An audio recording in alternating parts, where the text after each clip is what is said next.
ঘোষ অঘোষ। ঘোষ অঘোষ শেখার আগে আমি তোমাদের একটা ছক সম্পর্কে পরিচিত করতে চাই, তাহলে আমাদের ঘোষ অঘোষ কোনগুলো এগুলো খুবই সহজ হয়ে যাবে। তাহলে দেখো, এখানে আমি একটা ছক এঁকেছি যেখানে ক থেকে ম পর্যন্ত 25টা বর্ণ আছে। আমাদের ব্যঞ্জন বর্ণের ক থেকে ম পর্যন্ত 25টা বর্ণ আছে। একদিকে লক্ষ্য করো, এখান থেকেও যদি আমরা গুনতে যাই 5টা বর্ণই পাবো, এখান থেকেও যদি গুনতে চাই 5টা বর্ণই পাবো, এখান থেকে গুনলেও 5টা বর্ণ পাবো, এখান থেকে গুনলেও 5টা বর্ণ পাবো। অর্থাৎ যেই সাইড থেকে আমরা গুনি না কেন 5টা করে বর্ণই আমরা এই ছকে পাবো। এই জন্য এটাকে বলা হয় বর্গীয় বর্ণ বা বর্গ।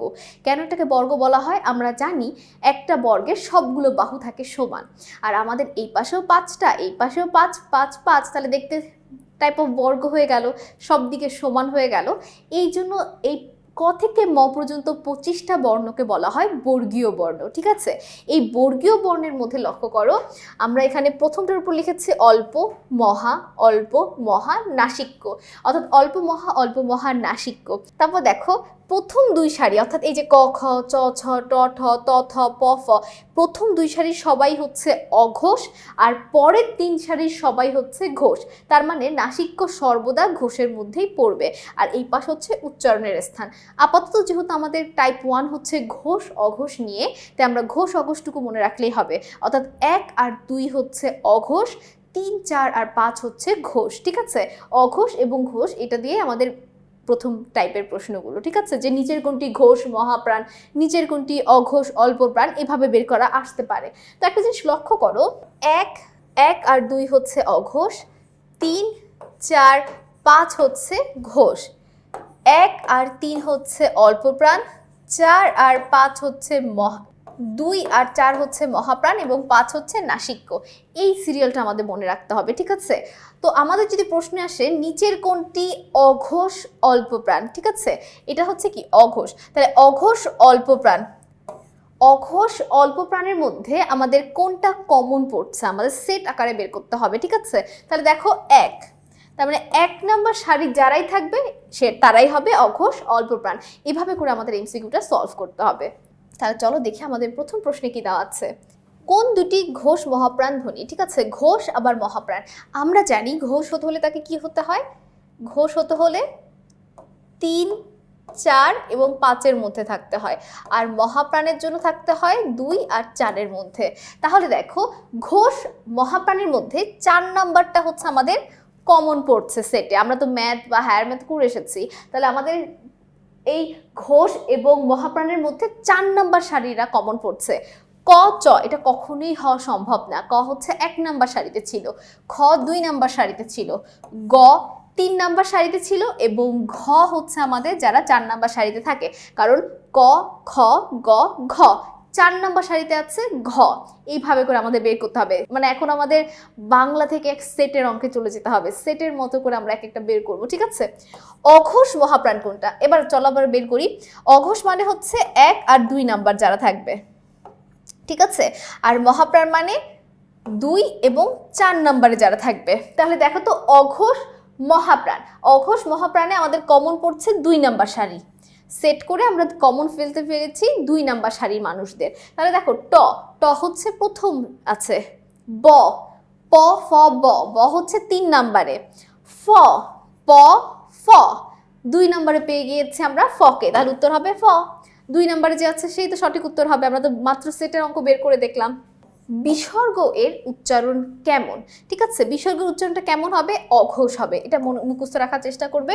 কোন ধ্বনি উচ্চারণের সময় স্বরতন্ত্রী বেশি অনুরণিত হয়? ঘোষ ধ্বনির সময় বেশি অনুরণিত হয়, আর অঘোষের সময় কম। ঠিক আছে, কোন ধ্বনি উচ্চারণের গাম্ভীর্যহীন ও মৃদু হয়? দেখো, যেহেতু ঘোষ ধ্বনির সময় বেশি নড়ার প্রয়োজন হয় বা বেশি অনুপ্রাণিত হয়, এই জন্য গাম্ভীর্য হবে কোনটা? গাম্ভীর্য হবে অঘোষ ধ্বনি।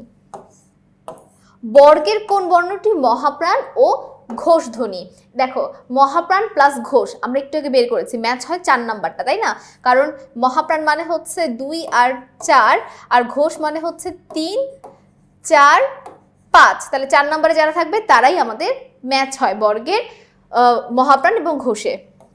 কোন দুটি ঘোষ মহাপ্রাণ, আবারও একই রকম প্রশ্ন এসেছে।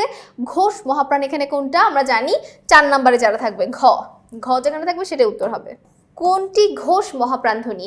ঘোষ মহাপ্রাণ যারা 4 নম্বরে থাকে, তাহলে দেখো প, ফ, ব, ভ।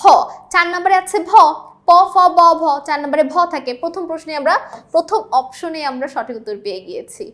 কোনগুলো ঘোষ ব্যঞ্জন? ঘোষ ব্যঞ্জন কারা হয়? 3, 4, 5 যাদের স্থান থাকে। তাহলে দেখো ব এবং ভ, ব এবং ভ, প, ফ, ব, ভ। ব হচ্ছে 3 নম্বরে, ভ হচ্ছে 4 নম্বরে, তাহলে এরাই তো ঘোষ ব্যঞ্জন। আবারও আমরা প্রথম অপশনে সঠিক উত্তর পেয়ে গিয়েছি, বাকিগুলো আমাদের দেখারই প্রয়োজন হচ্ছে না। ঘোষ মহাপ্রাণ ব্যঞ্জনটি কোনগুলো? ঘোষ আবার মহাপ্রাণ 4 নম্বরে যারা থাকবে, তাহলে কি হবে? অবশ্যই খ তো হবে না, তও হবে না, টও হবে না, হবে কি ধ এবং ভ। কোনগুলো ঘোষ ব্যঞ্জন? এখানে কোনগুলো ঘোষ ব্যঞ্জন? ব এবং ভ, ঠিক আছে। কোনগুলো অঘোষ ব্যঞ্জন? অঘোষ ব্যঞ্জন মানে কি 1 আর 2 যাদের অবস্থান। তাহলে দেখো তালব্য স, ক, দ, ধ, ঢ, জ, ভ, ম, এইগুলো হওয়ার কোনোই সম্ভাবনা নেই। উত্তর হচ্ছে তালব্য স এবং ক। অঘোষ ব্যঞ্জন ধ্বনি কোনটি? অঘোষ কোনটা? ভ, ধ, থ নাকি উম? 1 আর 2 এর ভ, ধ, উম এগুলো পড়ে না, কিন্তু ত, থ 2 নম্বরে পড়ে থ।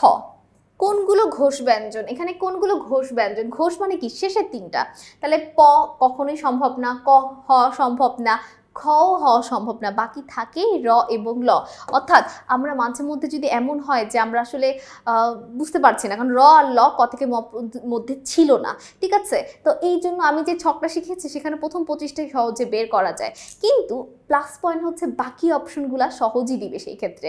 যেমন প, ক, খ এরা যে ঘোষ এটা আমরা সবাই ভালো মতোই জানি, এই জন্য এই প্রশ্নটা আমাদের কাছে সহজ হয়ে গেল। কোনটি ঘোষ মহাপ্রাণ বর্ণ? এখানে কোনটা ঘোষ প্লাস মহাপ্রাণ যারা 4 নম্বরে থাকবে, তাই না? তাহলে প, ফ, ব, ভ।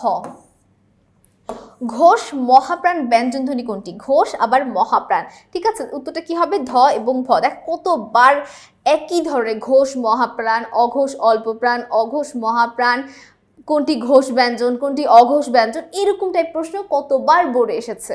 দেখো কোন বর্ণগুচ্ছটি অঘোষ ব্যঞ্জন? এখানে একটু ভুল আছে। ভুলটা কি?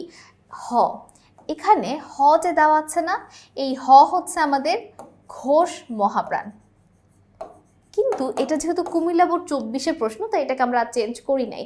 বোর্ড প্রশ্নকে তার চেঞ্জ করার অধিকার আমাদের নেই, তাই না? বোর্ডে এই প্রশ্নটা এসেছিল, কিন্তু মাঝে মধ্যে বোর্ডে যদি এরকম ভুল প্রশ্ন আসে, ধরো কোন বর্ণগুচ্ছটি অঘোষ ব্যঞ্জন এরকম আসে, আমাদের আসলে প্রথম এই দন্তস্ব এবং তালব্য স অঘোষ, ঠিক আছে, বাকি আর কোনোটা অঘোষে ম্যাচ হয় না।